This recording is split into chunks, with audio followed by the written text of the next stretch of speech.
Disclaimer, classes in Trove are built very much the same, so if you have watched any of my other build guides, then there is quite a lot of things that will repeat itself, but you can bypass those parts by the timestamps in the description. Also, my guides are always updated, so if I was to stop doing YouTube, all those guides would go away. No misinformation will be out there, and I will always update my videos / guides if something major happens to the game content. If something minor changes, it will be in the description. Hello guys, Wahoo here, back on another video. This time around we are doing a build guide for Ice Sage. Yeah, so the intro is going to be very much the same as if you've seen it before. You can skip ahead to maybe the demo or something else. But yes, the intro is going to be different just with which class we are going to do. Basically just telling you, if this is your first time watching one of these build guides, what you can expect from the video. So as you can see right here, I did make it into chapters, also indicated by timestamps, which is in the description or on the video. And first we are going to start with a 5-minute demo, just showcasing the class, what abilities do it have. Kind of just showing off, not going into detail what they basically do, but just showing them off, and maybe that will interest you at making one of these classes one of your mains. After that, we are going to do a quick look at overall stats for every single class. So for this class that you're watching right here, we're going to do it for that one, and also in general we are going to talk about stats. For example, like crit hit and crit damage. That's going to be some generalization right there. And then we are going to move into gear and everything there's on the gear page. That is, of course, banners, allies, head, face, weapon, and also rings and food, emblems, flasks, so on. So everything there is in the gear page, we are going to go over that one as well. Then we are going to cover gems. Mostly we're going to cover the empowered gems, of course. We're also going to talk a little bit about the smaller ones, but mostly we are going to go into the big empowered ones, or the big gems, that is. And then for lastly, of course, as you can see right here on the screen, we're also going to talk about the star chart, or the talent tree, as I basically call it. So that's what the intro was all about, just letting you know what the chapters are and how it is going to work with the timestamp. So you can skip ahead if there's something you already watched. You can skip ahead to doing that, or you can basically watch it all if you feel like you want to do that. But that was the intro. Now we can jump into the demo.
Alright guys, let's take a closer look at the Ice Age. Yes, so we're gonna take a closer look at the Ice Age and sort of the gear of the gems, and basically by just this page and this page as well, and give some tips and such for this one. So the Ice Age is one of the strongest classes that are out there. If it's not the strongest still, of course that's can be changed in the future, but I doubt it's going to be anywhere near soon for all of this. So for the Ice Age, you want to rock some crystal gear, of course. You want to have some critical damage. You want some attack speed, because usually what you do as the Ice Age is you just auto attack. That is just usually what is going to go down with the Ice Age. It's not like it has some super crazy powers per se. It did get a sort of a little bit of a rework not too long ago. Well, kind of a good amount of time ago, I would say, probably.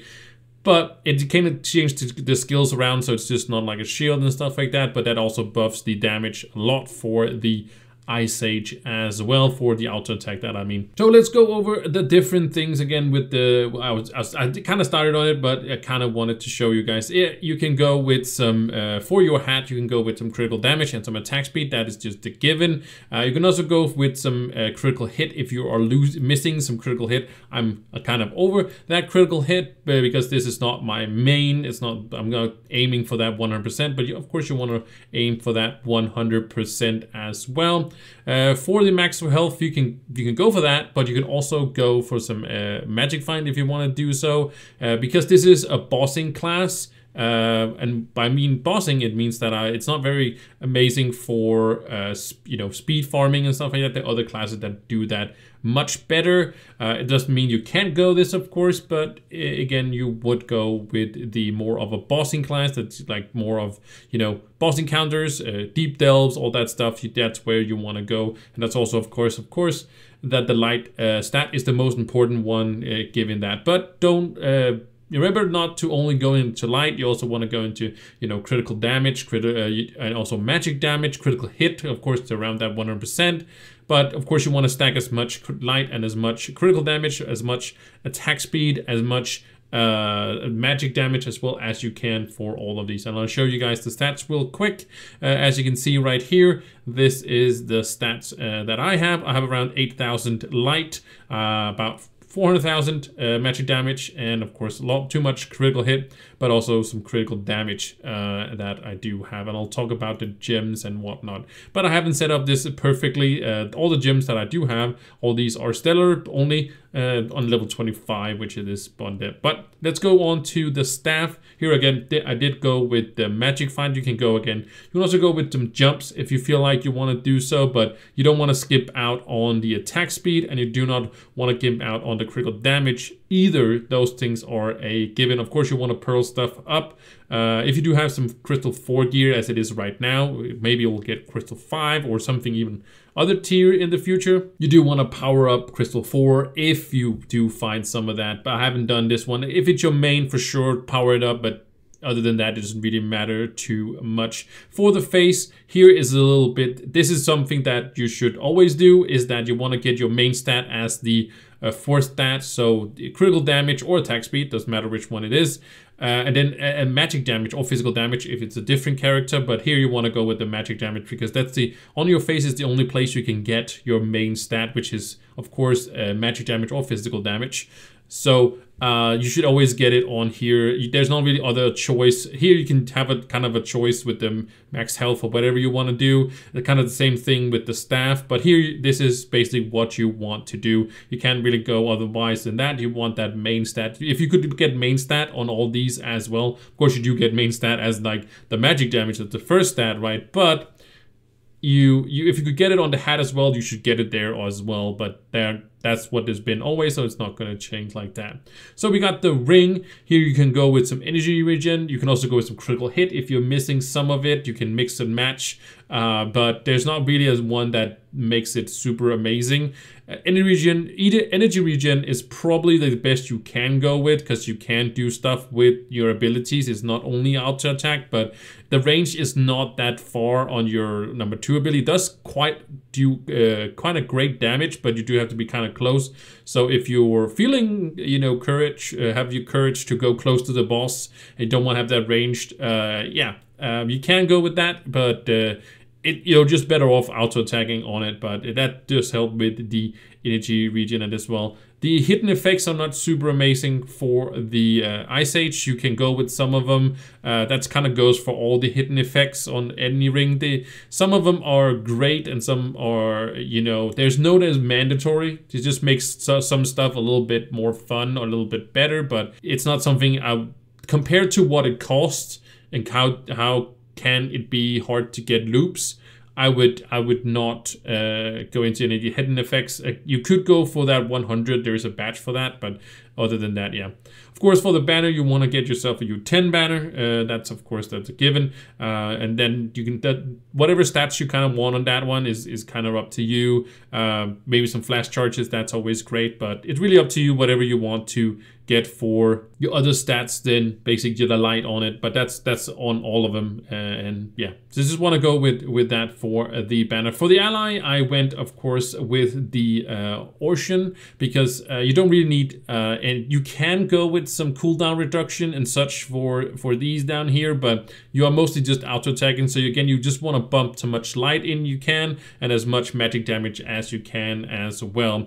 In the description there is a link to all my ultimate guides, and there's also ultimate guide for you know, allies and stuff like that. I will update that one whenever there's a new ally that comes out. Maybe we'll get one with 30% magic damage and then 500 light or something like that through some event or something in the future, and I will add that. I will, you know, remove that guide on the ally and then update that one, and then you can go down, check that one out if there's something new has happened to that one.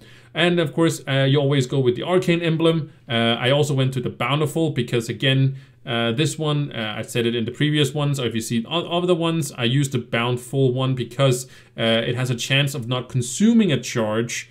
And that's also on when it procs the death defying, but also when you use it yourself, it has a chance of not consuming one. But it does have the chance if you are in an in-game club like Alpha Legacy. We unfortunately don't have it in the Club Wahoo also as of yet, and probably it's going to be not very, because it's one of the in-game ones. But the thing is that you have this one. This one grants a chance of replenishing all your charges for all the members in the server. So basically, when you use a charge, and even if it's basically, if it doesn't use a charge, it still uses a charge, if that makes any sense. So every time it's triggered, I would say, every time it's triggered, basically it has a chance to get all your flash charges back. And this one also stacks with that in a way, because where you can basically get a proc and then it won't consume a charge, but you still get full charges. So ideally, you will get a bunch of charges, you know, and some let's say there's a 50% chance that it doesn't consume one. So basically, I have twice as many charges. That would be 84 charges. So ideally, I would go down to one charge, and then it would replenish all of these flash charges back again, and then I would have technically 48 charges really, but I don't know what the proc chance is. It just has a chance to not consume. And again, it's also both on you using the charge, so you don't have to use the death defying, but it also works on the when the death defying do proc. So you can use whatever flash charge you want. You can use you know, one that has even more flash charges, or for flash capacity as it's called. And you can also go with some other one, for example the magic damage one or the magic find, but that triggers, but you need about 8,000 to make it really noticeable that you can get it. And also there's one whenever you crit. I mean, if you have 100% crit, there's actually a chance every single time. Doesn't mean that you're going to get one every single time you crit, But if you have, like, let's say 1% crit, this is never gonna proc anyway. So you can do that, but the point is, these are all self-use ones. The Death Defiance, of course, uses it so you don't die, and which we can then go into more offensive stats, and we don't have to worry about. Of course, when we run out of charges, we have a chance that then we can die, of course. And there might also be, you know, happening sometimes, very rarely would have a bug where you actually have flash charges and then you die anyways. And there's also one boss that has a one-shot mechanic. I think it's one of the U10 bosses, I think, that has a one-shot mechanic that kind of bypasses the death defying. At least that's what I've tried to happen to me. But you know, you can just, again, stay at range if you are a ranged class as well. So yeah, go with that one, and then the Bountiful if you want to use so, or you can go with the Unwielding. You can also go one of the small allies. They do damage, but I feel like the effect that you get from the Arcane is just so amazing. 250% magic damage on top of that, or physical damage if you use the other one. It's just so godly that if you can, for example, just what I said before, if you can get 48 charges out of it and then replenish all of them, it's of course a chance you can get it like on the first charge and then you don't really get anything out of it. But I'm just like, perfect scenario, you get it like at least every other time, and yeah, and you just have that effect all the time. I think they would do more than damage for this one, but you can use whatever you want. You can also use the let's see, where it is. Is it further up? No, it's further down. The Sure Strike one, you can see it up there. I know you can't really see it for my face. It's technically right here, right under the Bountiful. It gives you 20% critical hit. So if you're below 80%, you can also use it over 80%, but then it gets less and less effective. But yeah, you can use the Sure Strike if you're under that 80% critical hit to get that. But then you would have to use flash charges and stuff like that. And yeah, but it does give you 20%, so it is something to mention. But you can use some of the ally ones, or some of the minion ones it's called. And there's some from Mastery, there's some from the other ones. And yeah, again, the Cubesly reduces the cooldown of your abilities, but you don't really use your abilities, so it's not really a super one. The All-Wielding gives you a shield to be invulnerable, if that one. Trailblazing is for speed farming, but that you really don't use at all. So let's jump into the gems we got, and you can get yourself the what's it called, the Clash gem, but it's not necessary. What it does is that it freezes on the first hit. It's more for if you are for farming with it. So if you're doing bosses, it doesn't really matter. It does do an explosion, and which do damage, which you could get other things than that. I'm not really sure. I also went with the Knight class. You could go with the Solarian class. I don't recommend going with the Solarian class. It's amazing if you do have it, but it's not super hard. So I don't like to recommend things that people have a hard time getting from you know, whatever. Of course you can go ahead and buy it if you want to do so. The Knight is a lot easier. This is one of the starting classes, so you can basically get one of these pretty easily. So I recommend using the Knight because it's so much easier. And the Solarian do nice damage. The damage over time is pretty cool. Also with the Stinging Curse and stuff like that. I think I don't have that one, but you can have the Stinging Curse as well, which also sets a dot on it and actually does do nice damage when you have that amazing attack speed, both from gear and such. But it's not gonna be something crazy. And I don't want to recommend it. I want to recommend it if you're in the in-game and stuff, and like you have everything and stuff, like you should play around with it. But then you also probably know how to build a class, especially like the Ice Age and such. So you're not really searching for that. So you probably know what you are doing. So the Pain Freeze, as it's called, is mostly just used for farming. So you basically don't take damage for the first second, and it does that explosion, which also I should be having here, which is the other gem you should have, is the explosive. The explosive one is mandatory if you are farming. Doesn't matter too much if you're bossing, because it's when something dies, it does the explosion, and the explosion is just amazing. So you want to take that one if you are just farming. Again, you can also go with a Pyro Disc. Stinging Curse would be something I would recommend if you are bossing. It doesn't really matter which ones you are using. Doesn't really matter. But again, if you're farming, If you, let's say you want to farm on the Ice Age, I would go with Explosive, I would go with the Clash Gem, and I would go with a Pyro Disc. And only Pyro Disc because usually you're pretty far away unless you drop all your ice right on them. If you are kind of going into range of the enemies, you can do that. Doesn't really matter. You can use your shield. That's what the shield does. It gives you a shield. It has a pretty long cooldown. As you can see, it has like 30-second cooldown.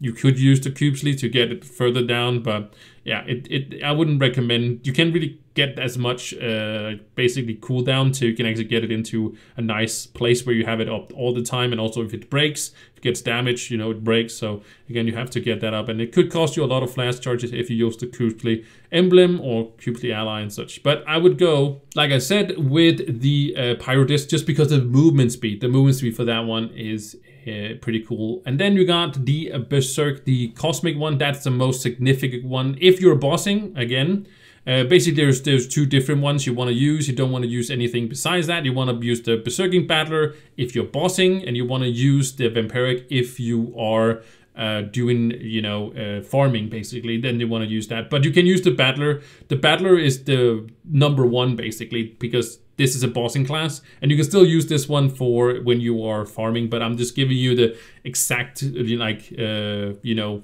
terminology or whatever you call it. Like the setup would be perfect with the Vampiric if you're farming, but you can switch gems out, you know, it doesn't cost you anything at all. You can just take it out and just put it back in if you want to. It doesn't matter. If you're an older player, you know, it costs Regenerators at one point and such, but doesn't do that anymore. So you can just take them out if you want to, and then have, if you're really min-maxing and you only want to play the Ice Age, I would recommend you have a set for farming and a set for bossing as well, because it doesn't cost anything. And if you have the room for it, that's also, of course, thing.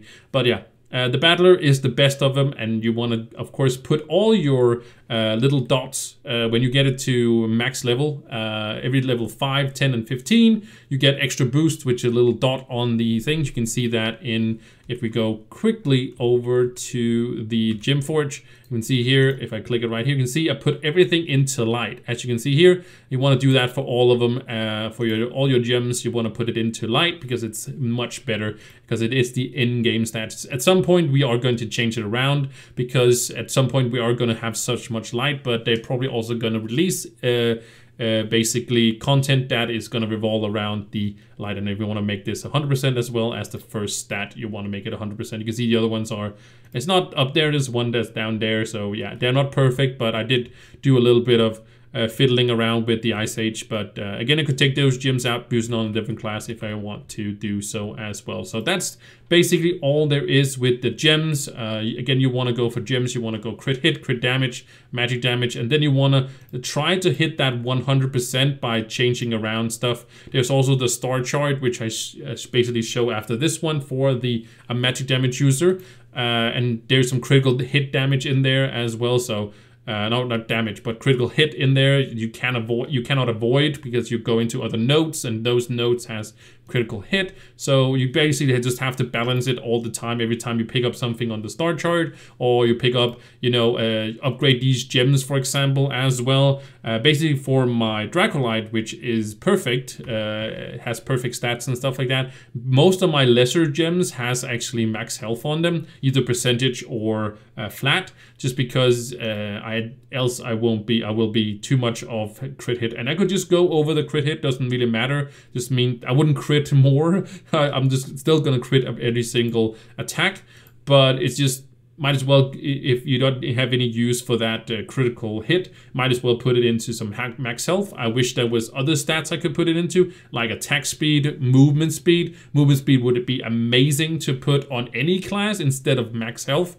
Again, because of our death defying, we want to go as much offensive as we can. But since other than your main stat, critical damage, critical hit, we only got, you know, max health percentage or max flat health. So there's no other use to do that. So yeah, that's kind of how you want to go through it all. And again, the subclass with the Solarian, but whatever you've unlocked, you can use. It doesn't make a big difference. The Lunar Lancer 1 is also pretty decent as well. The Pirate Captain for some extra magic find, 70 as well. If you want some more critical damage, this right there. If you're looking, again, you can also min-max in here. For example, the Tomb Raiser has like some, you know, critical hit percentage as well. If you are missing some and you can't get it from anywhere else, and you're missing like 5% or whatever this one is, then you should go so as well.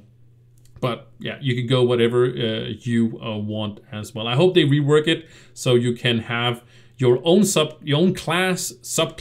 Like you can have benefit from your own subclass, and also the other one, because the knight is kind of screwed on that one. If you saw that one, it's kind of screwed on that one because yeah, it should get this one as well, because the mount speed is just amazing to run around on. I can't live without it. So I wish they would give us both. Like you pick one and you also always get your own one. So it's like, yeah, they could buff that, because subclasses are really not a big thing in Trove. I wish it was better. But yeah, that's the Ice Age. So we're not completely done. We still need the star chart. So let me hand it over to Star Chart me. Alright, first up we got the magic damage tree. I sort of gave them all names, and this is the magic damage path, as I call it. And out here is where there's red circles. This is where there is going to be some you might want to get really, you know, those that you really want to go for. The green ones are okay, but kind of there's not really anything between them. There is a little bit down here, but there's really nothing between them. These two over here are red because there's two good nodes over here, and could be a path that you want to go after you go through the basically the magic damage part, and then also the critical damage part as well. And you really want to go down here because there's also like a 15 damage right down here in the bottom. If you can see it right down there, there's a 15% magic damage, which is pretty crazy as well, because you do have to go out either this way or this way after. Over here is the magic find and the kind of the magic find an XP path, and that's okay as well. You do need those, you know, XP for if you're leveling up or doing Paragon and stuff like that. But the red ones are sort of mandatory for a magic damage. You can go whatever you want if you want to do so, but these are definitely the node that increases and has some impact as a magic damage user. So as you can see, you can also pause the video if you want to and just kind of check all the things out if you want to do so, which ones are you should go for and which ones are pretty nice to have, but it's not really a lot of good nodes leading up to it. So if you had, let's say you could get all the nodes, or at least everything, all the green ones and all the red ones, then you should definitely also go for the green ones as well. The green one up here has some magic, attack speed. That's why it's up here. Usually not many, magic damage users, like for example, Dragonlight don't use, attack speed, but like a Gunslinger or is Ice Age, for example, those use it. So that's why it's up here, but there might be some a little bit better notes down here. And if I'd rather have 15% magic damage than like a little bit of attack speed, because it's not really a lot of attack speed you get out of this node here. And there's some good ones in between as well if you want to get those as well. But basically you want to go through all of the magic. So yeah, this is the damage, magic damage part, if you can say it like that. But this is what I think at least you should be aware of, these nodes. That's it for the video. Click the video on screen that's coming up right now. YouTube thinks you might like it. Also check out the description for all my ultimate guides that goes into more specific things in Trove. And also hit that like button, would help me out very, very much. Also consider subscribing. And that's it. Thank you for watching, and I'll see you in the next one. Bye.